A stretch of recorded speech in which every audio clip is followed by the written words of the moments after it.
Fala, meus queridos! Que satisfação, que gratidão estar aqui com vocês em mais um episódio do nosso Startup Podcast.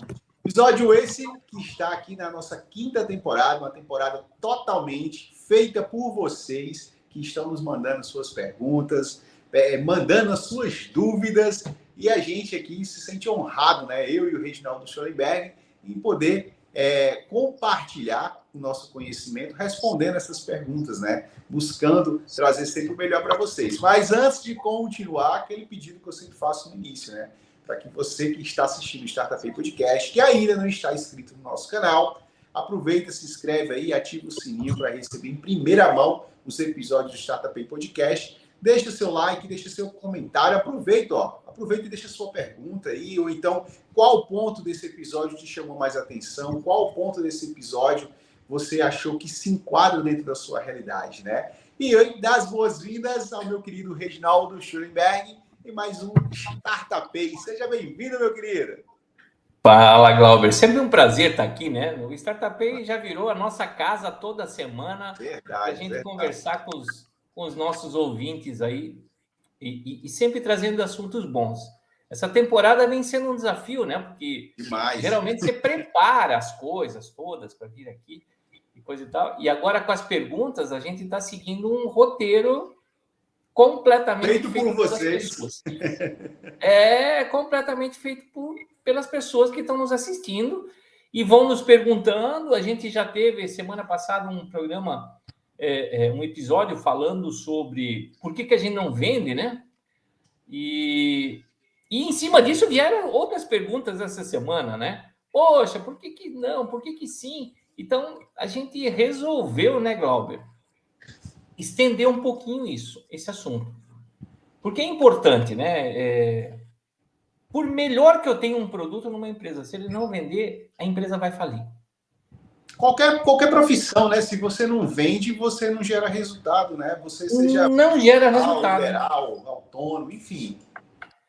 Então, é um assunto, eu diria assim, que é um assunto crucial, né? Porque o produto você pode montar durante a viagem, né? Você vai melhorando, vai escutando o cliente, vai melhorando e vai evoluindo. Mas não vender é um erro grande. E às vezes eu vejo muito, né, Glauber, a questão de que as pessoas procuram investimento para manter a empresa, enquanto elas podiam estar focando em vender. Para conseguir esse dinheiro da forma mais barata possível, né? Que é o dinheiro do cliente. Você está atendendo e isso já te traz o dinheiro do cliente para sustento, te traz a opinião dele sobre o teu produto, te traz um monte de coisas que nós vamos falar hoje aqui, né, Glauber? Exatamente. Então, vamos começar aí, Glauber. Esse episódio, né, como o Reginaldo disse aí, é uma continuidade, né, do processo do episódio passado, né? Porque vendas é literalmente, né? Que não é uma arte, é uma ciência, né? Tem estudo, tem modificações, aperfeiçoamento. E hoje, a gente aqui, diante das perguntas que nós tivemos, nós colocamos aqui 3 principais falhas, né? Não é erro, é falha. Porque a falha é quando você deixa de realizar, né? E essas 3 falhas, elas vão dar um contexto geral, de certa forma, simplificando todo esse processo que são as vendas, né? Então, a gente se preocupou em montar isso aí, dar uma encaixada diante do que vocês nos propuseram, e a gente resolveu trazer essas 3 principais falhas para que a gente possa mostrar para vocês, e às vezes você fala, poxa, eu não faço isso. E se você estivesse fazendo, cara, seus resultados seriam diferentes, né? E aí, Reginaldo, dentro dessas falhas, assim, para a gente dar o pontapé inicial, assim, não que seja por ordem de importância, né? Mas qual falha a gente apontaria agora aqui para a gente dar o nosso pontapé? Semana passada a gente falou muito na preparação de várias coisas, né? Isso. Preparação do modelo de negócio, do modelo da proposta, da apresentação conceitual, da apresentação técnica, se tiver. E a gente falou muito sobre textos de engajamento, né? E quando a gente fala de texto de engajamento, a gente pode estar falando de telefone, a gente pode estar falando de e-mail, a gente pode estar falando de um monte de coisa. Mas hoje, na verdade, qual é o canal que a gente mais usa para engajar pessoas? É a nossa presença digital. De alguma forma, né? Então, eu tenho um site Ou eu estou no LinkedIn, criei lá minha empresa como uma vitrine para que todo mundo vá lá, me acompanhe, coisa e tal. Ou, dependendo do meu produto, eu estou no Instagram também. E, cara, é a minha presença digital. Geralmente, hoje a gente está falando desses 3 blocos, talvez mais o Facebook, mais alguma coisinha ou outra, mas esses são os grandes blocos hoje que a gente poderia estar falando, né? E o que eu vejo? Na verdade, a gente negligencia isso muito, né? A gente vai lá e diz assim, nós somos os melhores. Eu canso de ver isso, né? O nosso software de não sei o que é o melhor que você vai ter para sua gestão. O que você falou com isso? Nada. Nada. No que você é diferente? Como é que você marca o território da tua presença digital, né? Então você também tem que começar a olhar o que você quer, o que você oferece, quais são os resultados que você traz. Poxa, eu que estou procurando uma coisa, se eu olhar na internet, talvez tenha 20, 30, 100 caras que fazem a mesma coisa que eu faço no Brasil inteiro. E hoje, quem está na internet vende para quem? Para qualquer lugar do Brasil, se quiser. Poxa, como é que eu vou ser o melhor de todos se eu nem conheço todos? Quem me deu esse título? E colocar esse título é o mesmo que não colocar nada, né? Verdade. Porque, pô, eu já estou cansado de procurar sistema por aí e, cara, o melhor que não me diz no que ele é melhor, tá faltando alguma coisa. E a gente vê muito, né? O melhor da cidade, o melhor da região, o melhor do Brasil.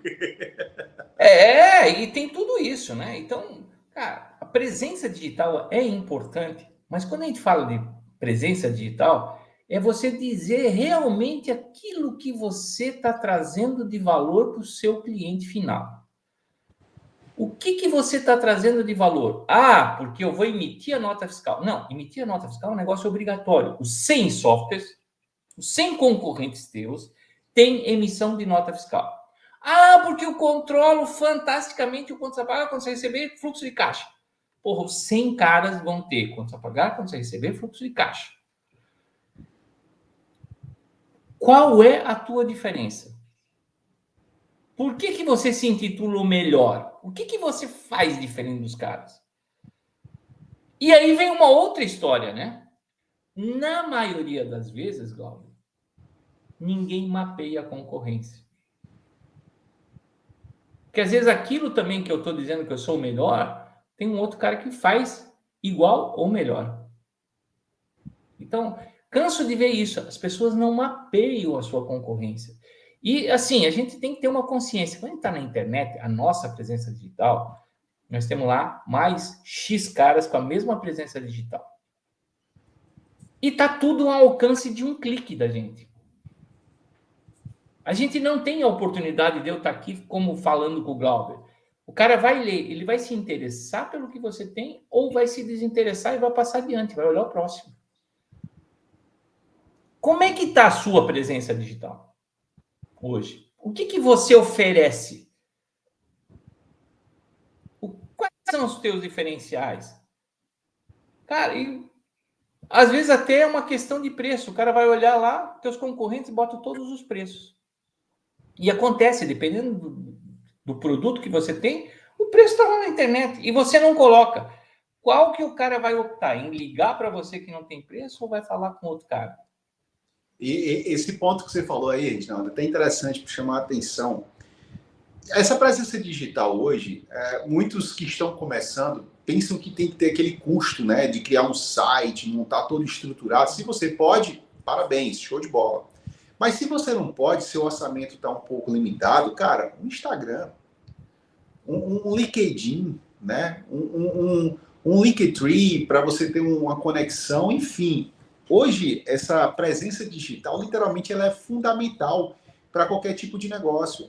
Ah, mas eu não gosto de rede social. Não, cara, não estou pedindo para você fazer dancinha lá, para você estar fazendo vídeo, mas que o pessoal possa ter o seu negócio como uma referência hoje na maior vitrine do mundo, que é o digital, né? E você falou uma coisa interessante, né? Essa questão da concorrência. É essencial também a gente conhecer, né, os nossos concorrentes, saber como eles trabalham, né, entender como eles fazem.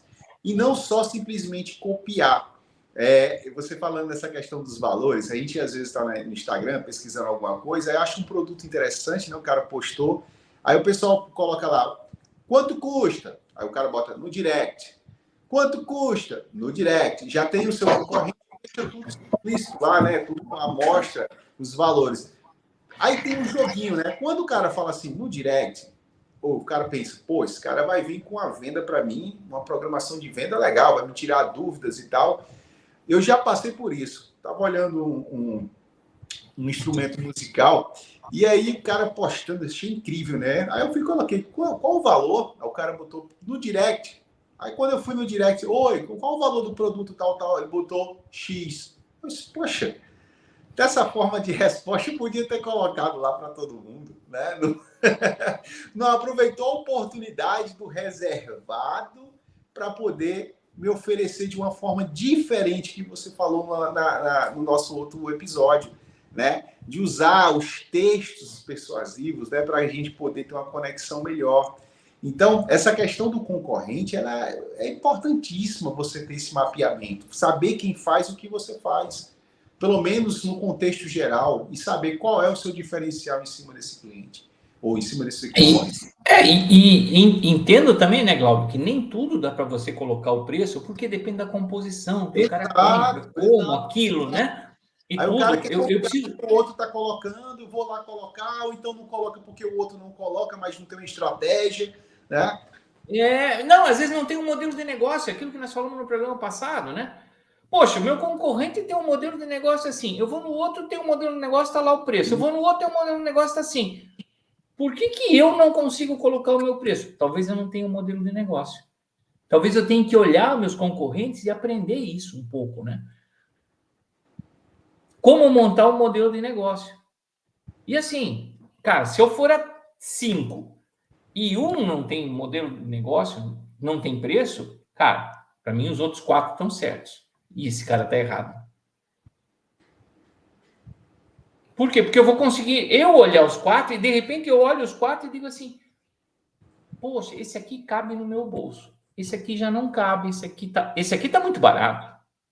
Eu cheguei a fazer uma pesquisa de software alguns dias atrás aí, e eu achei o software a R$ 42 e a maioria R$ 500. Você acha que eu vou comprar o de R$ 42? Não vou comprar também. E, puta, da onde esse cara tirou R$ 42 para uma coisa que os outros vendem a 500? Tem alguma coisa errada, né? Você não está olhando o teu valor da empresa ou você não me oferece nada. Então, cara, comece a olhar isso. Existe um mundo à nossa volta. A gente antes fazia isso, concorrência, sem internet. Como é que a gente fazia? Você ligava para o cara, pedia um orçamento, pedia para o teu cliente pegar um orçamento do outro cara. Porque faz bem você saber quanto custam as coisas para você colocar isso em linha, né? Hoje a facilidade é maior, né, Reginaldo? Hoje a facilidade é maior, né? E aí o pessoal deixou de fazer mais, né? Mas não é só isso. E aí, se a gente extrapolar isso, por exemplo, eu encontrei clientes que tinham vídeos mostrando como é que as coisas funcionavam. Aí você vai num outro cara, não tem nada. Você tem que pedir para o cara uma demonstração e, putz, e aí é outro negócio. E aí quando o cara vai te mostrar, ainda é uma demonstração técnica, sabe? Então, cara, olhe como é que você gostaria... Se você estivesse procurando um produto, como é que você gostaria de encontrar as informações? Pratica isso na tua empresa. É uma coisa fácil. É além daquilo que eu gostaria, eu ofereço para os meus clientes. Exatamente. Ó. E a gente não precisa nem ir muito longe, né, para poder fazer essas coisas. Hoje em dia, a tecnologia, ela nos favorece muito todo o nosso trabalho. Coisas como o Reginaldo disse aí, coisas que há um certo tempo atrás a gente tinha que fazer no cara a cara, sair, pegar uma condução, visitar cliente tal, visitar concorrente tal, fazer pedido. Hoje não, cara. Hoje você consegue colocar o seu MVP aí dentro de segundos. Não, essa validação, né? eu teve uma época na minha vida, eu tinha um concorrente que ele era grande e a gente disputava. Invariavelmente, de 10 propostas, 7 a gente estava junto, brigando, eu e ele, pelo cliente. Chegou um dia a gente se encontrou num evento. Falei para ele assim, vamos fazer uma coisa, a gente se encontra tanto nas propostas, eu apresento o meu produto para você, você apresenta para mim. Nós dois vamos saber as nossas deficiências, coisa e tal. O que vai nos fazer ganhar? O nosso talento de convencer o cliente. Se você não fizer isso comigo, eu vou fazer de alguma maneira. Só que vai ser mais trabalhoso. A mesma coisa, se você quiser saber de mim, vai ser mais trabalhoso. Então vamos fazer isso. Cada vez que a gente tiver uma nova coisa, a gente vai lá, nós dois conversamos, ninguém precisa saber disso. E eu te mostro o que eu tenho, você me mostra o que você tem, e nós saímos no mercado disputar. E nós fizemos isso por muito tempo. No final das contas, as propostas que tinham, na verdade, a gente começava a estar em todas, eu e ele. E alguns ele ganhava, alguns eu ganhava, alguns por uma questão de preço, alguns por uma questão de tecnologia, alguns por... Cada um tem os seus motivos, né? Mas a gente já tinha tão uma integração que a gente foi pegando o mercado. Chegou uma hora, a gente só se encontrava em tudo quanto é lugar, eu e ele. Por quê? Porque realmente a gente conhecia e falava. Porque daí a gente falava até dos nossos concorrentes. A gente trocava ideia. Concorrente E não é assim, inimigo. aquele cara lá tem esse problema. Ah, isso mesmo, aquele cara lá tem esse problema. Então, às vezes, o concorrente também não é inimigo. Às vezes você sabendo usar as informações, né? E jogando certinho, ele pode ser um grande aliado. Então, é mercado. Mercado é mercado. A gente tem que se conter com isso e usar as informações da melhor maneira. E eu queria falar mais uma coisa sobre esse negócio de engajamento, Cláudio. Às vezes, a gente lança na internet também, e aí vem um outro problema da presença digital.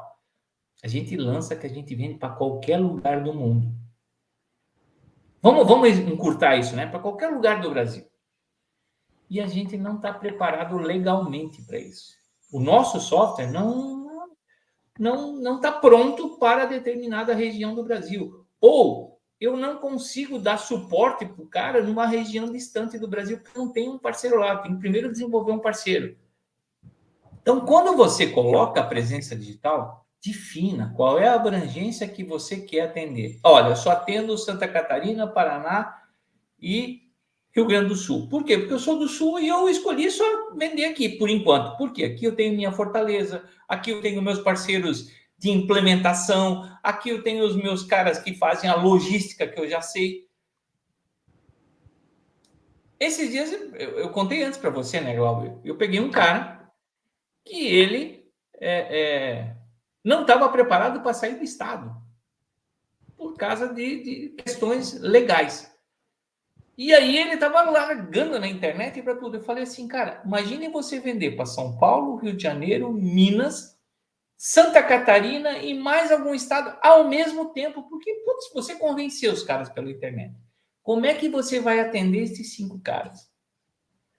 Porque ele tinha que fazer mudanças no software dele para poder atender legalmente. E são 5 questões totalmente diferentes que não dependem só dele. Porque dependem de um processo legal de aprovação desse software, né? E, cara, isso demora tempo. Então, muito provável ele teria talvez alcançado os clientes e não conseguido entregar. Imagina também que ele poderia causar para a empresa dele, né, Reginaldo? De não poder atender o cliente que tinha feito a questão da compra, né? E começar a esperar, e a credibilidade que ele construiu ia ser jogada fora, né? Pela falta de um preparo, né? Essa questão aí. E às vezes, né, Glauber, isso tudo é uma questão de conversar. Poxa, eu só vendo, eu estou preparado aqui para vender para Santa Catarina, Rio Grande do Sul e o Paraná. Ok, putz, um cara de São Paulo olhou para o meu site ou para minha rede social e gostou do que viu. Disse assim, eu queria contratar vocês. O cara realmente diz assim, olha, hoje eu estou preparado para esses 3 estados, mas se a gente fechar a proposta, eu consigo te entregar para daqui a 2 meses, porque eu passo por um processo todo de legal, né? Mas eu consigo te entregar em 2 meses. Você espera e me ajuda isso?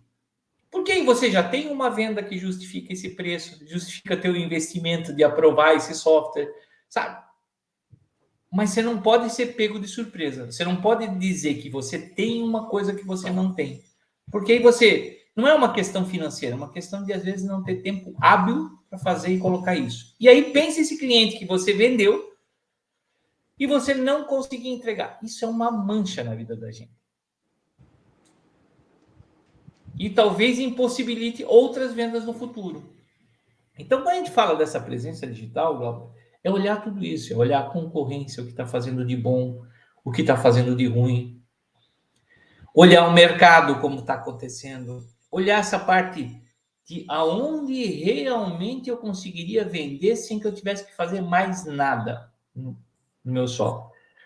Outra, eu consigo ir lá e apoiar o cara implantando o software depois de um certo tempo?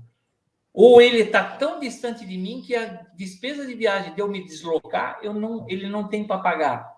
Putz, são coisas que a gente tem que pensar antes de fazer, né? Então, esses são alguns pontos, né, Glauber, dessa presença digital, que eu acho que são importantes a gente falar. Exatamente. Isso tudo aí, né, Reginaldo, reforça aquela questão de você saber para quem vender. Né? Você saber para quem vender. Literalmente isso, né? A questão do posicionamento. A gente, o pessoal, quando está começando, eles tentam criar clientes para os produtos magníficos que eles têm. Né? Né? E isso é um problema, como o Reginaldo está dizendo aí, né? Então, essa questão da preparação, de você conhecer, você entender os seus limites, né, temporários, né? Quando a gente fala de limite, não é que você não tem a capacidade de se desenvolver, mas muita coisa às vezes não depende da gente, como o Reginaldo falou, essa parte burocrática. Tem muita coisa que não depende do, eu vou fazer isso amanhã, e não é amanhã que sai.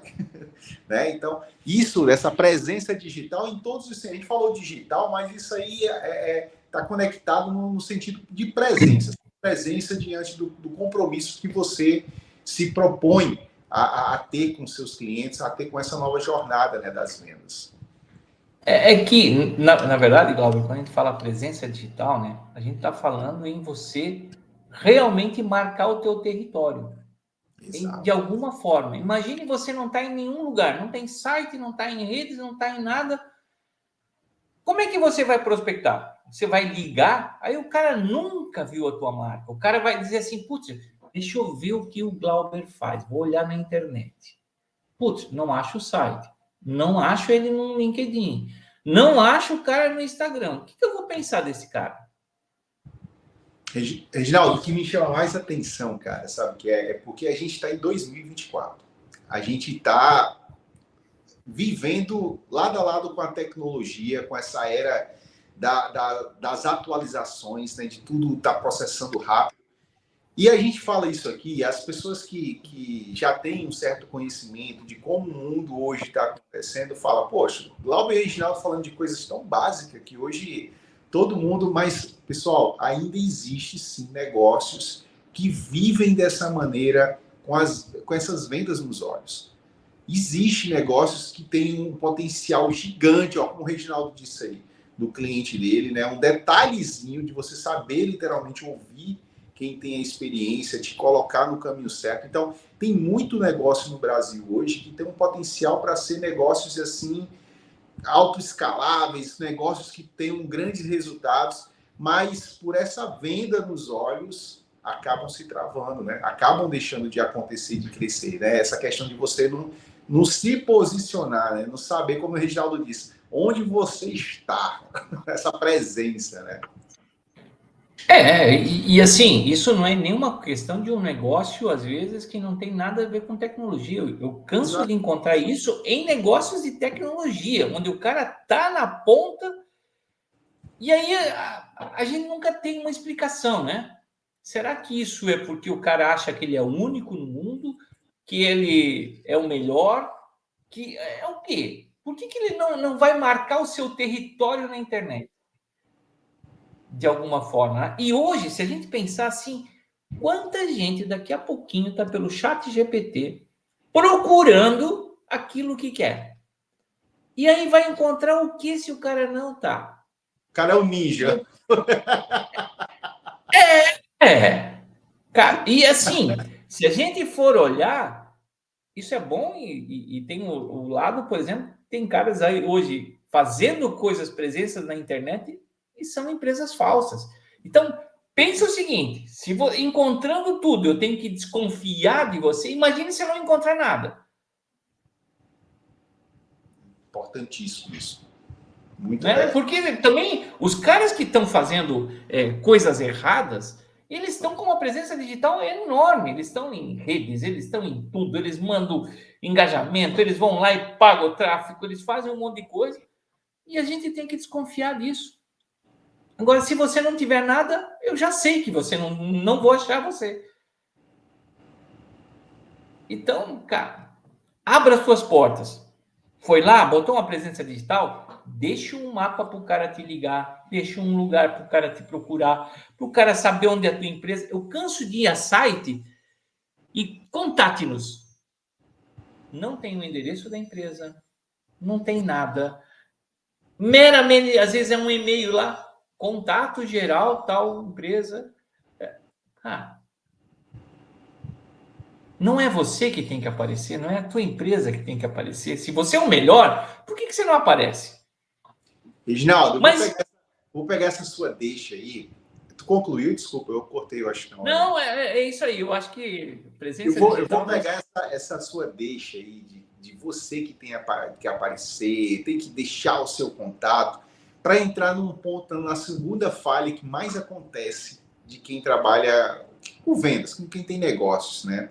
E eu costumo dizer, eu gosto muito de usar essa frase que eu gravei uma vez uma aula numa comunidade que eu tinha, quer dizer, ainda tem a comunidade de Escola de Empreendedores, que era a seguinte: pós-vendas, o segredo da próxima venda. Né? Eu usava muito, pós-vendas, o segredo da próxima venda.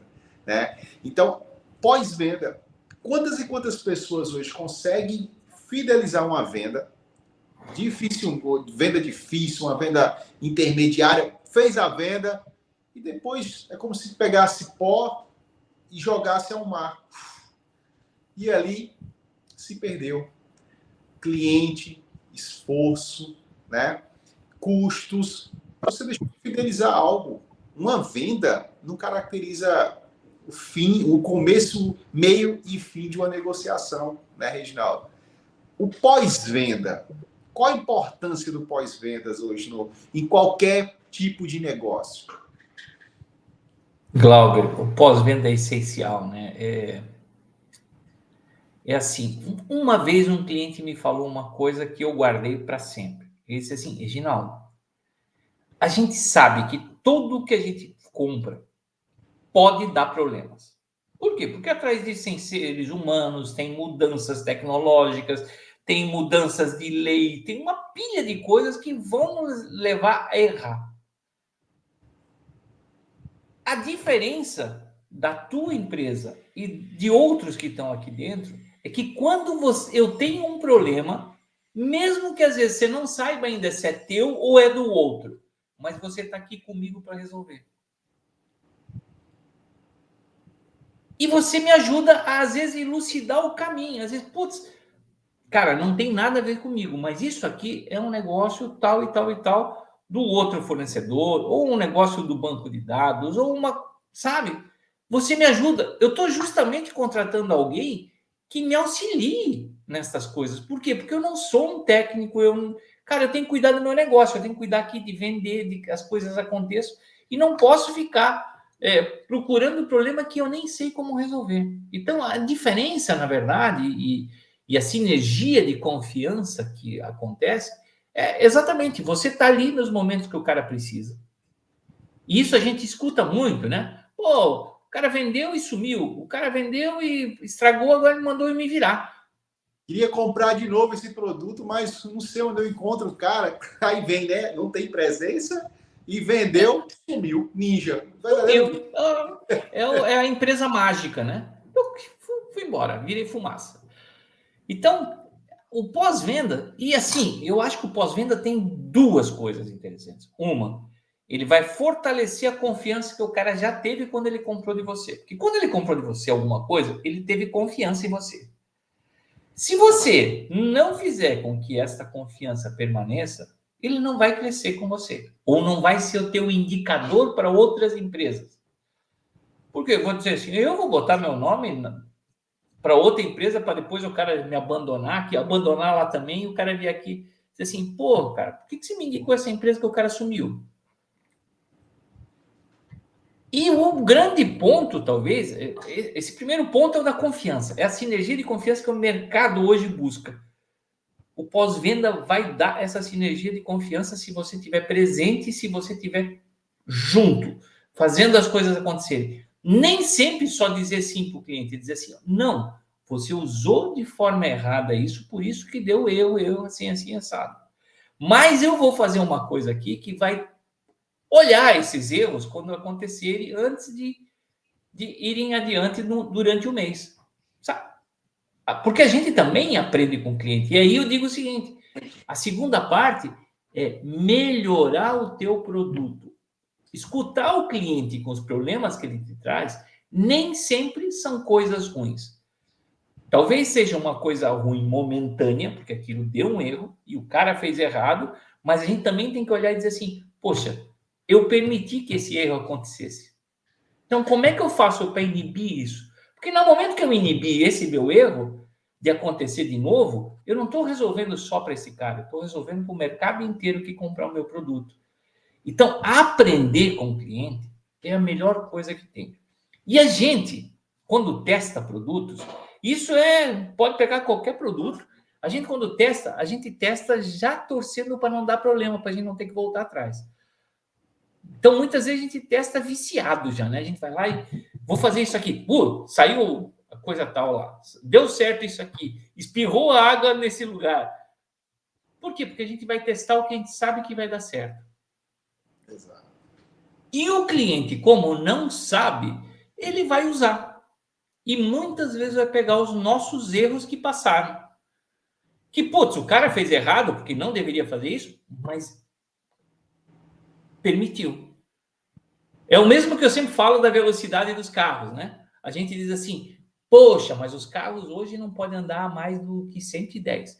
Mas todos os carros saem de fábrica com 200 quilômetros por hora. Por quê? Se eu só posso andar até 110? Por que eu sou multado quando eu ando a 150? O carro me permite.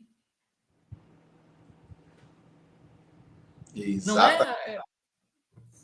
Pô, se a velocidade máxima no Brasil é 110, por que o carro me leva a 200? E por que, na verdade, na hora de vender, eu digo assim, você pode ir de 0 a 200 em 10 segundos. Eu vendo com esse argumento, inclusive. Mas quando eu vou a 150, eu sou multado.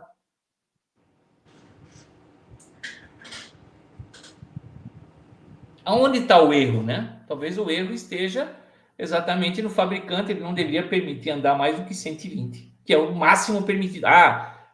Nessa rua aqui é 80. Ok, aí são outros 500. Mas ninguém vai me multar por eu ter andado a 120, a 130. Então, são cuidados que você tem que ter. Então, para mim, o cliente, assim, o pós-venda são duas riquezas. Primeiro, ele aumenta a confiança do cliente em você, e isso aumenta teu referencial. E o segundo ponto é que você aprende como melhorar o teu produto sempre. E às vezes não é olhar que o cliente usou errado, é usar que o teu produto permitiu ele ir nesse erro. E se você inibir este cliente aqui de fazer isso, você está resolvendo o problema em todos os seus clientes ao mesmo tempo. Então, pós-venda para mim são esses dois aprendizados, né, Glauber? Eu conecto muito o pós-vendas como uma régua, né, que nos leva a conduzir a linha do crescimento, né? Essa questão do feedback, né, para o melhoramento do produto, melhoramento do seu serviço, né? Essa questão de você poder fidelizar uma nova venda, você está mostrando essa atenção para o seu cliente, essa questão de preocupação, não é dizer que você vendeu simplesmente por vender, né? Tem noção do que o produto fez, do que ele resolveu. Então, esse pós-venda, ele está ali, é uma reguinha que vai ajudando a você a se manter firme, né, no traçado do crescimento aí dos seus objetivos, do seu plano de negócio.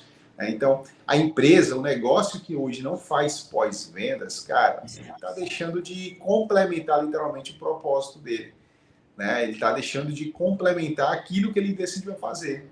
Mas meu produto resolve tal coisa. Sim, mas você procura saber se o seu produto resolve mesmo tal coisa? Por que ele não voltou a comprar de você? Você procurou novamente o seu cliente, né? Então, como o Reginaldo disse aí, então, isso é muito importante a gente ter essa consciência, né? E ter a certeza que é necessário, né? Não é nem consciência, é necessidade de fazer pós-venda, né?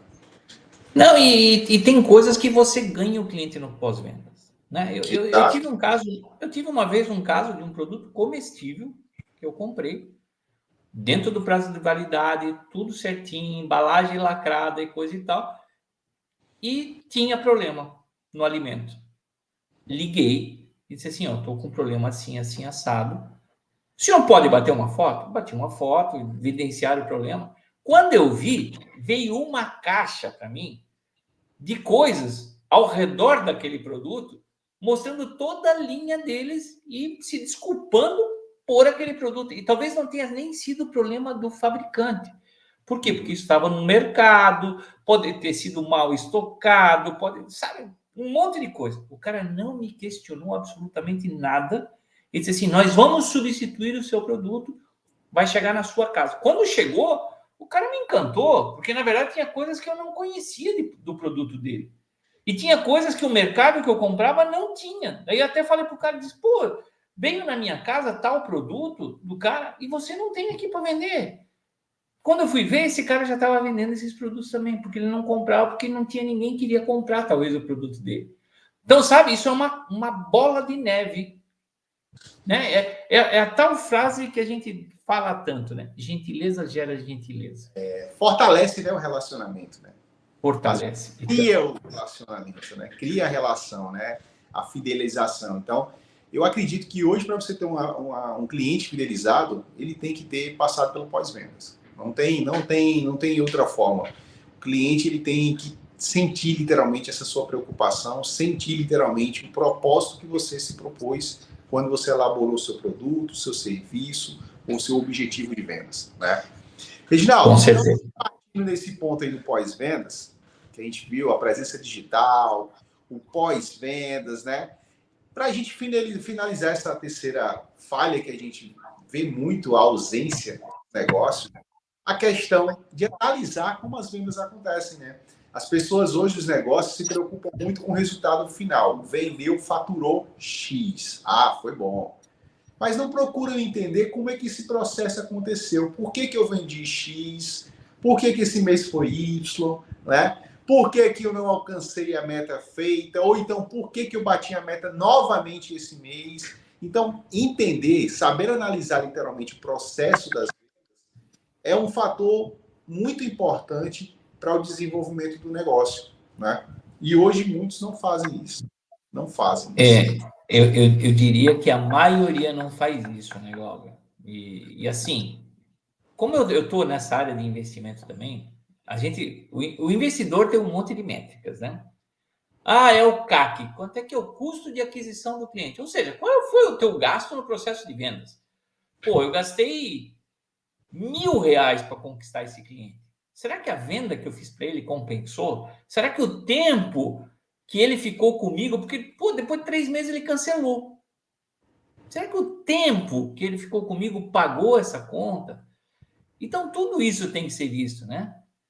E assim, se você for perguntar qual é o custo teu de vendas para 98% das empresas, eu vou te dizer que elas vão te dizer que elas não sabem. Elas têm um custo do departamento de vendas, mas não tem o custo exatamente de quanto foi lá, quanto pagou de comissão, quanto gastou em despesa de viagem, quanto foi esse custo.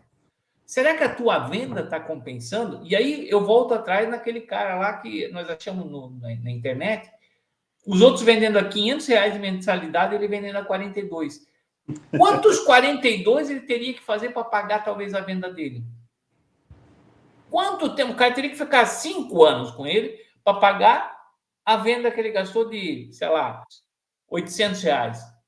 Né? Poxa, a gente está fazendo essas contas para ver se as vendas compensam? Qual é o resultado que nós chegamos? Porque também tem um lado da moeda que é esse, né? De você gastar mais com um processo de vendas que não te traz retorno, mas tem muitas vezes acontecem processos de vendas sequenciais que depois a empresa não consegue atender e por isso acaba perdendo o negócio. Será que tudo isso não está desincronizado, né?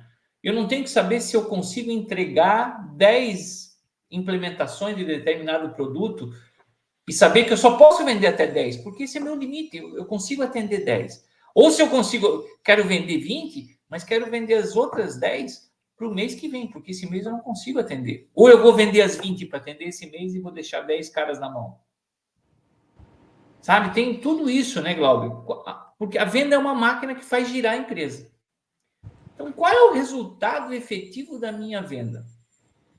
Que às vezes não é nem só financeiro, às vezes pode ser moral, porque eu não consegui implantar um negócio. Pode ser da perda do cliente, pode ser da perda da referência. Cara, é uma infinidade de resultados que tem isso. E, na verdade, e eu já trabalhei com empresas grandes que faziam assim, elas tinham uma meta de venda para chegar no final do mês. No último dia do mês, eles faturavam isso para alguns clientes. E no dia primeiro estavam cancelando. Por quê? Porque essa venda nunca existiu, era só para preencher a meta. Para não ficar fora de uma meta que talvez era de uma associação, né? Então, poxa, eu não consegui chegar na minha meta. O que eu vou fazer? Vou disfarçar. Vou realmente disfarçar isso e vou fazer outra coisa. Quanto eu vejo fazer isso nas empresas? Então, a que resultado a gente quer chegar? Né? Eu sempre pergunto isso: a que resultado você quer chegar? Você quer vender mais ou você quer vender conscientemente crescendo? Porque essa é uma pergunta séria, né? Putz, às vezes eu posso ter um belíssimo produto que eu vou vender 1000 unidades, só que eu só consigo produzir 300 por mês. O que me adiantou vender 1000 para entregar agora? Exatamente. Então, é saber, né, Glauber? É saber quais são os teus limites em tudo. Ou, que nem a gente estava falando antes do caso de, putz, eu vendi para São Paulo e eu não consigo entregar porque tem um processo legal para ser feito. Então, a que resultados eu quero? Quanto eu estou perdendo de tempo na minha prospecção? Quanto eu estou perdendo de tempo no meu engajamento? Então, putz, eu tenho horas aqui que às vezes eu parava as vendas para que a minha fábrica lá entregasse, enquanto isso eu estava fazendo o quê? Eu estava fazendo o meu pós-vendas. Eu estava visitando o cliente, sabendo se as coisas estavam melhores, estavam boas, o que tinha que melhorar. Então, é saber dividir o esforço da área de vendas. E isso é difícil, né? Porque a gente só olha para frente, a gente só olha assim, vou vender, vou vender, vou vender. Vem a questão do ego também, né? Porque, como você falou, essa prática de faturar para poder bater a meta fictícia, mesmo que no dia seguinte seja cancelada, pô, cara, isso é uma coisa de ego, né? Porque a gente bateu a meta, pô, bateu ficticiamente, porque você não conseguiu vender aquilo que você se propôs a vender, né? E você também, a questão do analisar, né? Você não procurou entender por que isso aconteceu, por que isso rotineiramente está acontecendo, né? Então, esse processo é um processo de muita importância, porque ele ajuda a mapear, né, as melhoras do seu produto, do seu serviço, ele ajuda você a criar novas estratégias, novos modelos, ele ajuda você a traçar novas metas, como o Reginaldo disse, saber aonde você pode chegar, de que forma você vai chegar. Né? Eu vou vender um produto para São Paulo, mas eu não estou preparado para vender para São Paulo. Meu produto eu só consigo entregar 1000 cópias no mês. O cara ali está me pedindo 5.000. Você não vai vender 5.000 se você não tem condições de entregar 5.000. Né? Então, isso é importante quando a gente fala de você analisar como as suas vendas acontecem, como esse processo vamos dizer, se inicia, né, dentro do seu negócio. Isso favorece muito o seu crescimento, isso ajuda você a crescer de uma forma saudável, né, e de uma forma sustentável. Você quer ver uma prática que eu sempre tinha, Glauber? Era saber por que eu perdi as vendas. Eu era chato nisso. Chato, ao extremo. Cara, não me diga que você perdeu uma venda. Não tem problema perder a venda, mas me diga por que você perdeu. E aí eu fui descobrir um emaranhado de coisas. Por que o vendedor às vezes também não te traz essa informação? Porque foi ele a causa.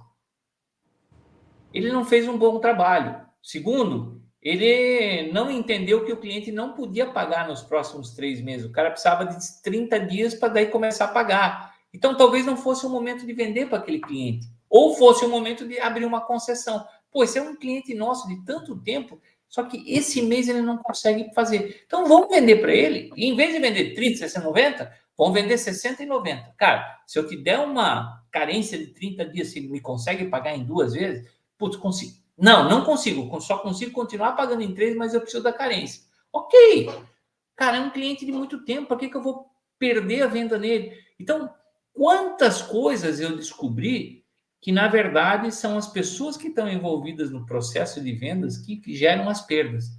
Mas é importante saber isso. Porque daí, aí vem uma outra questão, né, Glauber, que eu sempre falo. O vendedor precisa ter autonomia. E a maioria não dá autonomia para ele. Precisa poder estar sentado na frente do Glauber para negociar e ter algumas cartas na manga. Que é conceder uma carência, que é abrir uma parcela a mais, sabe? Porque é um momento mágico, é isso que eu estou conversando com você, Glauber. E tem um Se time, eu sair né? daqui... E tem um time, né? Se eu sair daqui e for na minha empresa e levar 15 dias para ter essa resposta, meu concorrente vai passar lá e vai vender. Exatamente. Muito importante essa autonomia. Então, quantas coisas eu descobri em por que eu perdia vendas? Perdia vendas porque na minha presença digital dizia uma coisa e na minha apresentação técnica mostrava outra. Sabe? O cara dizia assim, não, mas lá você me falou isso e aqui... Eu na verdade, escolhi por causa daquilo e agora aqui... Mas não é que não tinha, é que não foi mostrado. Então, putz, voltei lá atrás, revi o roteiro das coisas da apresentação para passar por tudo que eu prometia lá no site. Sabe? Então, você tem que fazer uma jornada coerente nas vendas. Se você prepara um engajamento que vai para um site, que vai para uma apresentação conceitual, que vai para uma apresentação técnica, que vem por uma proposta, tudo isso tem que falar a mesma coisa. E quantos negócios eu perdi por causa disso, Glauber? Depois eu fui entender. Então, assim, os resultados se medem de várias maneiras, né? Mas eu sempre medi os meus resultados pelo que eu perdia. Então, com o tempo, eu fui criando um book de objeções. Ah, isso aqui, se o cliente falar isso aqui, o meu vendedor Glauber sabe disso. Putz, mas se eu pegar o vendedor João, ele também sabe disso. Se eu pegar o Pedro, também vai saber isso. Porque, de novo, todo mundo falava a mesma linguagem. Agora, se um segredo morrer com o Glauber, o João e o Pedro não vão saber. E nós vamos perder venda com o João, nós vamos perder venda com o Pedro pelo mesmo motivo. Então, sempre que a gente perdia a venda, a gente se reunia para estudar o caso e ver por que a gente perdeu. Às vezes é incompetência pura e pronto, acabou-se, né? Cara, fui incompetente, chega, vamos melhorar isso aqui. Às vezes pode ser porque o produto do concorrente é melhor. Então, vamos atrás para conhecer o que o concorrente é melhor. Então, todo motivo levava a gente a fazer alguma ação. E a gente não faz isso. Sabe qual é o que a gente fala?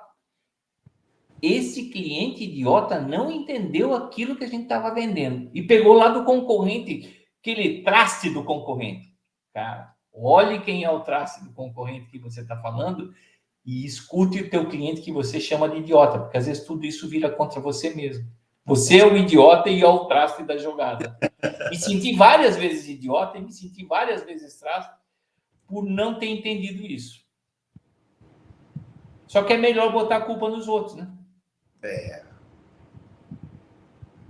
Então... Exatamente. Cara, hoje na concorrência que o mercado hoje impõe, né? Esse saber analisar as vendas, saber por que aconteceu, por que... Gostei muito dessa métrica que você criou de por que eu não vendi, né? Isso aí é uma alta avaliação. Poxa, eu saber por que a venda não aconteceu, saber a falha porque ela ela estava ali presente, corrigir aquela falha, evitando que novas falhas aconteçam. Cara, isso é incrível, né? É um momento que você para, que você avalia, que você reestrutura e volta mais forte, né? Essa outra colocação, né, da autonomia. Quantas empresas ainda têm aquele processo burocrático? Não, você tem que ligar para o supervisor liga para o supervisor do supervisor, que liga para o supervisor do supervisor, e aí vai lá, beleza, autoriza 10%, aí vem o efeito cascata. Quando menos espera, seu cliente estava com time. Acabou, perdeu. E o cliente não ia adiantar os 10%. O cliente precisava de 15%. Ou o cliente não precisava de desconto nenhum e precisava uma parcela a mais. Exatamente. Cara, põe as cartas na mesa. Por que você não está fechando comigo agora aqui, Gal? Ah, cara, eu não consigo pagar isso aí. Eu tô com uma outra proposta. Eu cansei de fazer isso. Você está com uma outra proposta concorrente? Me dá aqui. O cara me dava e eu olhava às vezes. E por que estava a diferença de preço? Porque eu oferecia um negócio a mais e o cara oferecia um negócio a menos. Por isso que ele podia fazer 10, 15% mais barato. Mas o cliente também às vezes não está preocupado nessa comparação, né? Entre o que eu estou oferecendo e o que o cara está oferecendo. Mas eu estou preocupado, porque daí eu dizia para o cara assim, olha, se eu não te entregar isso aqui, eu consigo te dar 20%. Pode ser assim? Não, eu preciso disso como essencial. Então você não pode fechar com outro cara, porque o outro cara não está te oferecendo isso. Pergunta para ele. Vai lá e pergunta para ele. Pode perguntar. Ele não está te oferecendo isso. Quantas vezes eu virei o jogo desta maneira, entendendo o que o cara tinha na mão. Mas por que o cara abria a proposta para mim, Gal? Porque ele tinha confiança em mim. Ele sabia que eu nunca ia levar isso para o meu concorrente, nunca ia fazer nada, mas na hora da negociação, era hora de vamos equalizar o que você está recebendo aqui. Cansei de fazer esse trabalho. E quando eu chegava para o cara e dizia assim, é isso, isso, isso. Mostrava para ele dizer assim, bem, a decisão é tua. Você pode fechar com o cara, você vai ter 10% de desconto, só que você não vai ter isso que você quer.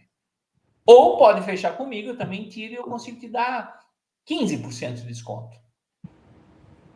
Porque daí você tem autonomia na mão. Você vai lá e diz assim, não, eu vou fazer, vou ganhar esse negócio aqui. Então, essas são as jogadas de vendas que a gente tem que fazer. E por isso que eu sempre acho assim, antes de você ter vendedores, seja você o vendedor do seu produto. Você vai aprender uma pilha de coisas. E daí, quando você tem vendedores, abra essas cartas aqui para todo mundo e não queira ser o melhor vendedor dos teus vendedores. Eu quero ser o melhor diretor da minha empresa, não o melhor vendedor. Exato. Olha, isso tudo, né, Reginaldo? A gente puxa um tema, puxa outro, fala de um ponto, uma falha e tal. Se resume tudo a buscar conhecimento, buscar informação, né? Se preparar, como a gente falou no episódio passado, a preparação está tudo envolvido na preparação, né? De você estar sempre buscando essa preparação. E, olha, saber também, quando a gente não tem esse conhecimento, essa informação, saber buscar as pessoas certas, né? As pessoas que tenham esse conhecimento, tenham essa ajuda para nos proporcionar, né? E é com essa deixa, né, Reginaldo, que a gente hoje apresenta um novo projeto do Startup, né? Para o pessoal aí que tem interesse de ter um acompanhamento, ter um suporte para o seu negócio, principalmente nesse ponto de venda, que é algo essencial. Hoje a gente está aqui lançando o nosso Startup Mentoring, que é um processo de mentoria onde o Reginaldo e eu estaremos junto de vocês, dentro do seu negócio aí, fazendo com que a gente possa alcançar os melhores resultados dentro dessa informação e desse conhecimento. E aí, Reginaldo, Startup Mentor, o que você tem a dizer aí? Glauber, essa ideia surgiu essa semana, né? A gente conversando porque com as perguntas que nós recebemos sobre o que nós falamos na semana passada, surgiram várias histórias, né? As pessoas contando a sua realidade. E aí nos surgiu assim, poxa, mas realmente tem coisas que para responder a gente precisa conhecer. Eu não posso responder de forma genérica. Tudo isso que nós falamos nessas duas etapas agora aqui venda, nesses 2 episódios, é legal. Mas, às vezes, as pessoas não conseguem encaixar estas realidades dentro das suas histórias. E a gente viu muito essa semana isso, né, Glauber? Nós discutimos sobre cada uma das perguntas e das histórias que vieram para nós. E a gente resolveu lançar isso. Por quê? Vamos dedicar um tempo para escutar as pessoas e responder pontualmente sobre aquela situação. E às vezes não é responder aumentando a venda no primeiro momento. É criando a trilha da venda para que ela aconteça daqui a um tempo. Exatamente. Né? Então, surgiu do nada, porque a gente não tinha esse intuito, né, Glauber? Mas eu acho que é uma forma da gente ajudar. Só que a gente também é uma forma de ajudar como um negócio.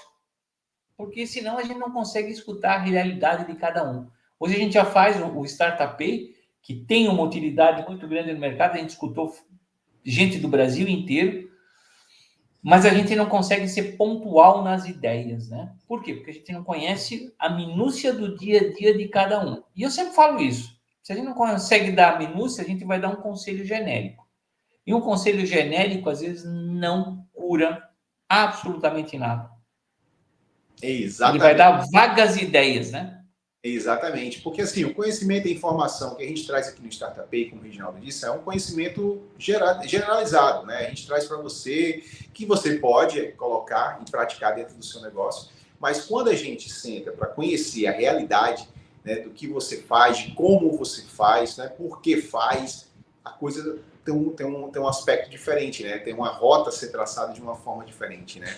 Então, o Startup Pay Mentor surgiu desse ponto, assim como o Startup Pay Podcast, e estamos aqui à disposição de vocês. A gente vai soltar aqui o nosso link para que vocês possam conhecer, né, esse processo, para que a gente possa estar mais próximo e desenvolver junto com vocês esse caminho, essa jornada para a gente chegar aos pontos principais.